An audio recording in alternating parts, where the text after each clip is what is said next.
Hello, my fellow gaming tingers. It's been a minute, but of course what brings me back, it's a T-72 variant.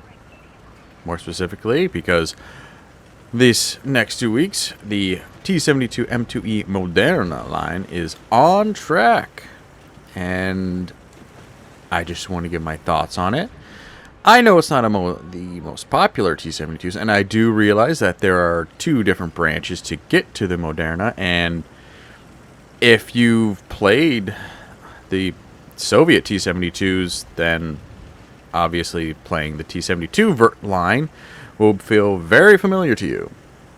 And as far as playing the TR line, yeah, okay.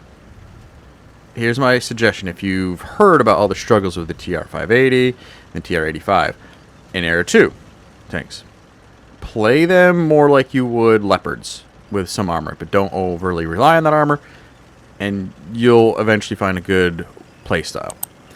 As for the TR-85M1, the Era 3 medium tank, hey, when wargaming wants to do things historically correct, by golly they will, because yeah, that's technically a 90s tank. It's where it's supposed to be, even though Romania basically just added some oblique armor to the turret, put in a new fire control system, and kind of called it good on that. It could be argued that not only should the TR-85M1 could have maybe been an Era 2 premium, but Era 3 is a little, it's still could do with a few more mediums. So yeah, that's where you're really gonna struggle if you take that line to get to the T-72 M2E.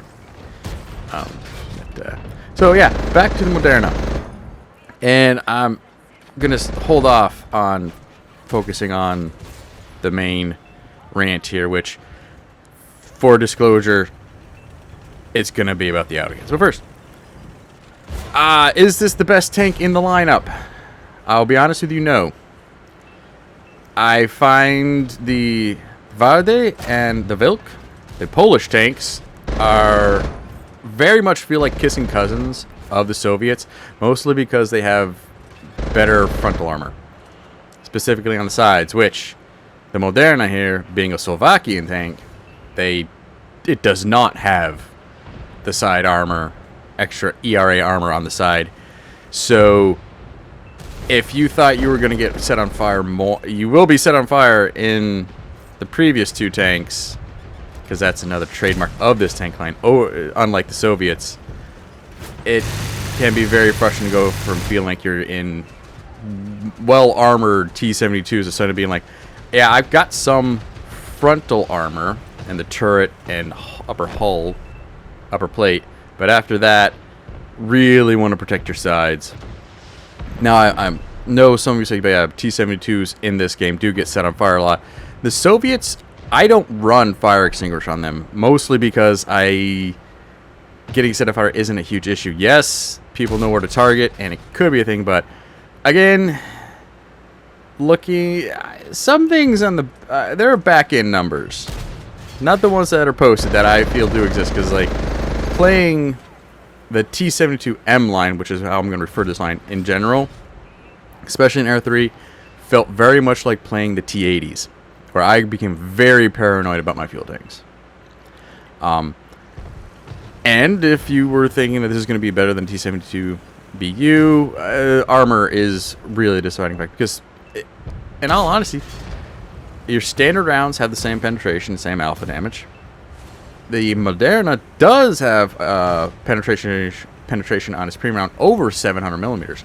I think like 736, something like that, which is better than the premium round on the BU, but it has more accuracy, better accuracy, not more, just slightly better, especially on the move, which is what you might think would be a good point of, hey, these are like one of the whole modernization programs a lot of the Russian ally states took up, was making the tanks faster, because then what was it?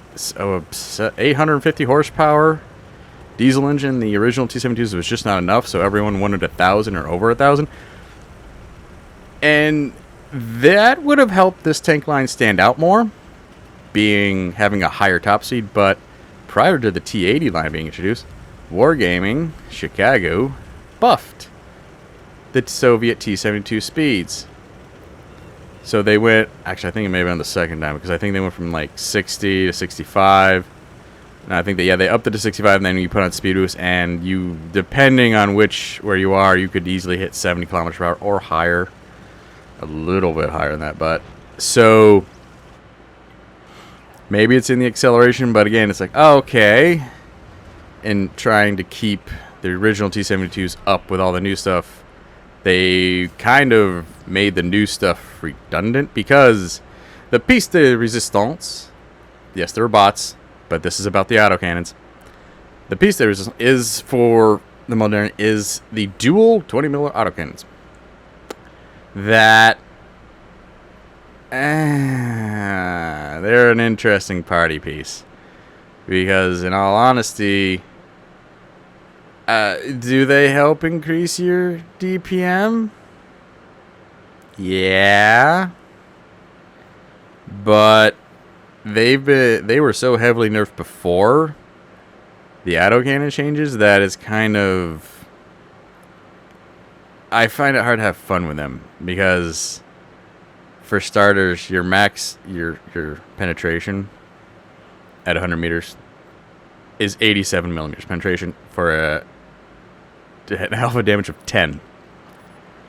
So you definitely not, like with some autocannons, you're not really going to be doing much damage from a distance, and they will crisscross applesauce there at distance. So you want to use them close up. But there's only 4 degrees of gun depression, so you want to have some distance to help with the lack of gun depression. So, okay, you need to be at a certain distance to have these autocannons work, but then I swear, it's on the left one that's the worst, because I feel like someone didn't tighten down a bolt on the mounting bracket or something well enough. These autocannons, they are very inaccurate. The left one definitely seems to have a bit more of a wobble. And that's sort of, okay, they're inaccurate at close range and at distance. They lack penetration. Even at close range, I have to be at distance because I don't have the right depression. And with that lack of penetration, even on certain light tanks, because if there's anything that could be used as space armor, it could, you don't melt tanks, especially light tanks, as well as you might think, especially if you're used to others. So, and now we have the cooldown combined with a one-time 600 round clip. And every time I fire, I feel like I have more rounds missing, not penetrating. And it's, if you go to the, if I've shot it off and been like, I got to the full like overheat and just been like, I think I did over 100 damage. So yeah, I feel my solution, and just to keep, I would just like to have a little more penetration. Keep the inaccuracy. By penetration, I'm just okay. Give me that confidence at close range to be able to harm light tanks. Because I mean, even some MBTs with what they have on the back of their tank, it's not very effective. And definitely play this tank more of like a support tank. I mean, the boom snout, the main boom snout's good. If you have any experience with T-72s. Again, Cold War derp. I don't even know if I want to call it Soviet derp, just because accuracy is good enough, but you still derp. And it's like, So again, it's like, I kind of want to be close, but be careful. your armor is suspect. It's more of like, oh, I bounced around. That's surprising. Oh, an ATGM's coming at me. Maybe if I'm far enough away and I wiggle a bit, I might survive. But, yes. So, the Moderna is a very mobile support tank. That's how I would suggest playing. Keep your distance. You can snipe. Don't be afraid to snipe with the main boom sound, but just realize, even, like, you keep your autocannons in reserve for that last half of the match, especially when you're in a position where it's okay to start going from the wolf pack to start brawling. Yeah, it's like, well, I might be able to permatrack. I know that's an option here with such god-awful inaccuracy, but what good is permatracking a tank? Is like, oh, now they have good accuracy on me, while I might not be doing as much damage as I wish I could.